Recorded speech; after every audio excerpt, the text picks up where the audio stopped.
여러분 안녕하십니까? 이런 말 들어보신 적 있죠? 지도자를 잘 만나야 국민이 편하고 잘 살고, 부모를 잘 만나야 그 가정이 평화롭고 부유로우며 자식들이 행복하고, 머리가 좋아야 손발이 고생을 안 하는데 머리가 나쁘면 손발이 고생한다고 그래요. 뿐만 아니라 그 이론대로 지도자가 잘못되면 국민이 고생하고, 한두 가지 문제가 아니라 한 가지만 잘못돼도 모든 것이 연쇄적으로 잘못되는 수가 많이 있거든요. 그리고 가정도 부모가, 아버지가 훌륭하고 부지런하고 했을 경우에는 그 가정이 부자가 되고 자식들도 다 잘 되고 나머지 또 점점 더 번창해지는 가정이 될 텐데, 아까 말씀드린 대로 예를 들어서 가정에 아버지가 머리가 나쁘고 생각이 적다 그러면 오늘같이 영하 12도씩 되는 추위에 밖에 나가는 아기에게 두툼한 옷을 입혀주고 추위를 막아줘야 될 텐데, 그냥 오늘 갔다 와라 하고 평소에 입고 나가도 챙겨주지 못하는 그런 부모라고 그러면 자식들이 고생할 수밖에 없죠. 뿐만 아니라 우리의 지도자들도 대통령, 시장, 군수, 모든 지도자들 계신데, 예를 들어 시장만 해도 그래요. 시장이 뭡니까? 시장의 임무는 첫째가 시민들이 마음 놓고 평화롭게 잘 살 수 있게 해주는 것입니다. 그리고 그 시민들의 재산을 지켜주고, 시민들이 안전을 지켜주고, 나아가서는 그 시 전체가 발전을 해서 모든 시민들이 점점 더 부자가 되고, 또 아무런 걱정 없이 살면서 하루하루를 보낼 수 있게 하는 것이 시장이 해야 될 일입니다. 그럼 시장은 특별히 자기가 내세워 가지고서나 시민들에게 갑자기 큰 혜택을 주거나 할 수는 없는 거예요.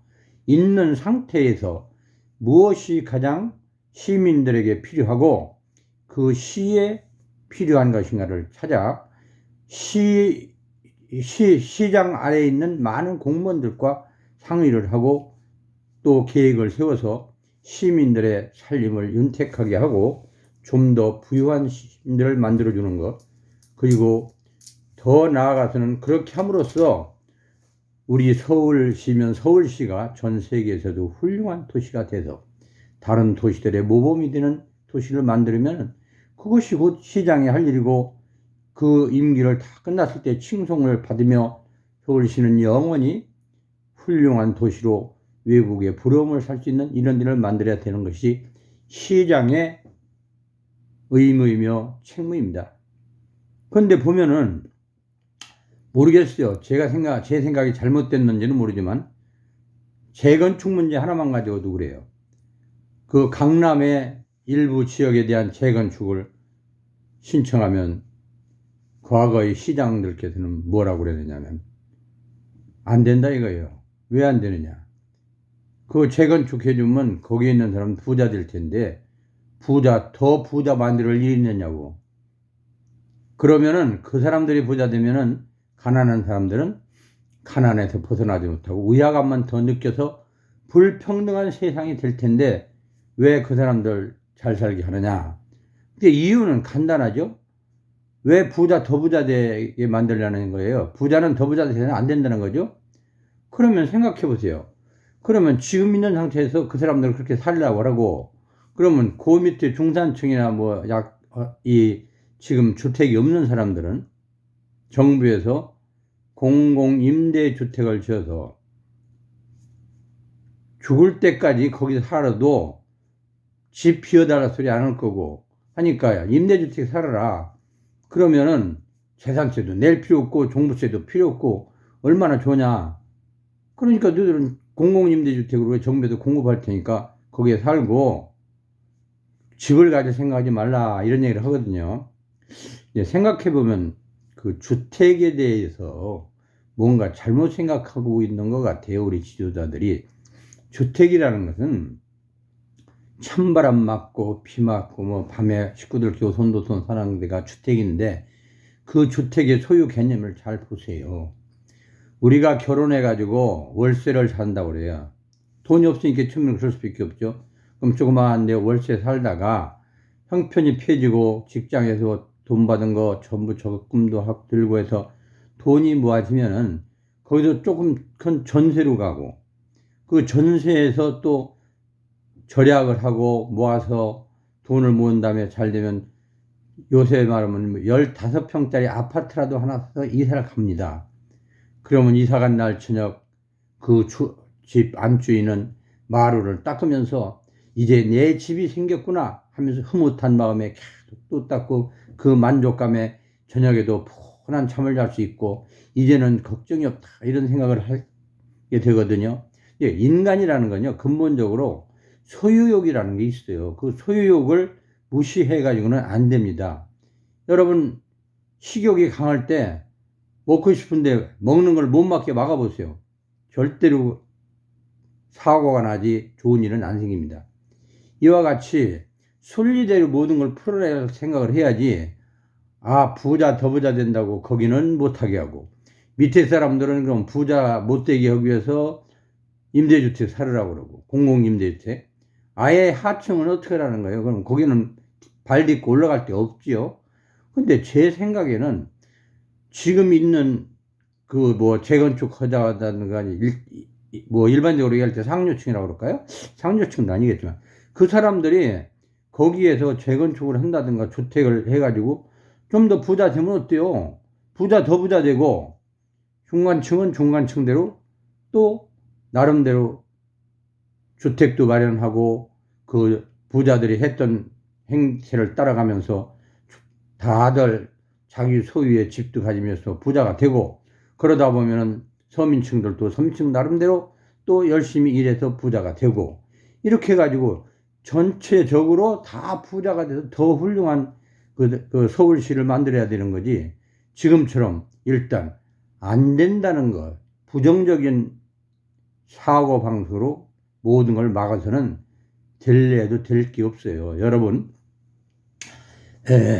부자 동네에 살아야, 부잣집에서 옛날에도 무슨 큰 일을 하고 잔치를 하면 가서 그냥 식사도 할 수 있고, 가서 술도 한 잔 얻어 먹고 이렇게 하면서 내 집에 가서 4살 절약하고, 또 부잣집에서 무슨 일이 있을 때 거기서 일을 해주고 임금도 받고 해서 저축을 해서 나도 점점 그 집처럼 재산을 늘려가고, 그러다 보면 부자 더 부자 되고 또 중산층 부자 되고 모든 사람이 부자 되는 나라. 서울도 제가 보기에는 그래요. 잠실, 압구정, 저 밑에들 여기 뭐라고 하더라? 요새 그거는 은마 아파트 이런 데들 보면은요, 언제적 재건축입니까? 그걸 왜 안 풀어주죠? 풀어주면 지금 얘기하는 대로 좀 무슨 부자 더 부자 된다고? 그러니까 요새는 이상한 얘기들도 많이 하더만, 분양가 상한제니 초과이익 환수제니 하는데, 예를 들어서 한강변 참 좋지 않습니까? 주거지역으로. 거기에 38층도 좋고 50층도 좋고, 잠실에부터 압구정동 저 방배동 쪽으로 아니면 저쪽 한강 저 하구까지 이래서 아름다운 집을 짓게 서울시나 아니면은 모든 지자체에서 도와주면은 나중에 몇 년 후에 강변에 엄청난 주거 단지가 나서 주택의 수요가 있는 것을 충분히 다 충당하고도 느긋한 마음으로 주택 정책을 펼 수 있을 텐데, 그리고 그렇게 집을 잘 지어놓는 것을 강남에만 할 필요가 없어요. 강북에도 그런 걸 하라 이거예요, 내 얘기는. 수유리에도 하고, 미아리에도 하고, 장안동에도 하고, 연신내도 하고, 불광동도 하고, 모래내도 하고, 영등포도 하고, 이런 데도 전부 고층 내주시라 이거예요. 할 수 있는 데는 전부 38층, 50층 할 수 있는 데는 다 해줘요. 그러면 전 서울 시내에 많은 곳에 아파트가 늘어나고 주택이 늘어나고 나면 그걸 쳐다보고 있는 시민들도 아, 주택이 많이 생기는구나 해서 마음도 느긋하게 하면서 집에 대한 조급함도 없어질 거고 또 주택을 많이 공급하면 가격도 싸질 거 아닙니까? 근데 그런 길을 딱 막아놓고 뭐 세금을 높인다든가 거래하는데 제약을 한다든가 대출을 틀어막는다든가 해가지고 집을 못 사게 한다. 거래를 못하게 한다. 근데 세상에 의사임 저도 하는데 거래를 못하게 해가지고 집값이 떨어지겠습니까? 거래 활발하게 하고 공급을 많이 해주고 그리고 나서 나중에 솔직히 해서 뭐 집이 남아 돌아간다면 집값 떨어질 수 있겠고 또 나중에는 오히려 집이 남아서 골치 아픈 경우도 있겠죠. 그런 것은 아주 기본적인 건데 저도 아는 수요 공급의 원칙도 모르시는 분들이 무슨 주택 정책 한다고 그러고 시장 한다고 그러고 뭐 장관한다고 그래요. 그리고 토론 한번 제대로 해봤습니까? 그 양반들이 자기 머릿속에 나오면 그걸로 그냥 밀어붙이고 잘못되면 또 2차 3차 할 때마다 슬슬 건드려 놓을 때다 더 악화되는 상황만 왔잖아요. 여러분 진짜 머리 좋은 사람 손발 고생 안 하고 부모 잘 만나 식구들 고생 안 하고 우리는 대통령부터 시장 군수 맡은 지도자들을 좀 잘 만나서 매일매일 마음 편한 마음으로 재산도 늘려가면서 행복한 생활을 할 수 있는 세상이 됐으면 좋겠어요. 근데 왜 그게 안 될까요? 참 안타깝습니다. 다 같이 생각을 한번 해봐야 될 것 같아요. 과거에는 우리가 동남아나 이런 데 여행 가면요. 우리나라 돈 1,000원짜리, 만원짜리 다 받았습니다. 왜냐하면 우리나라 경제가 튼튼하고 신용이 있는 나라이기 때문에. 근데 요새는 잘 안 받아요. 왜? 더 좋은 나라, 더 진보된 나라, 더 믿을 수 있는 나라, 평화로운 나라가 되지 않고 점점 싸움이나 하고 맨날 상대편 잡아넣어서 징역이나 살리고 욕이나 하고 이런 나라가 됐을까요? 다시 한번 생각해 봅시다.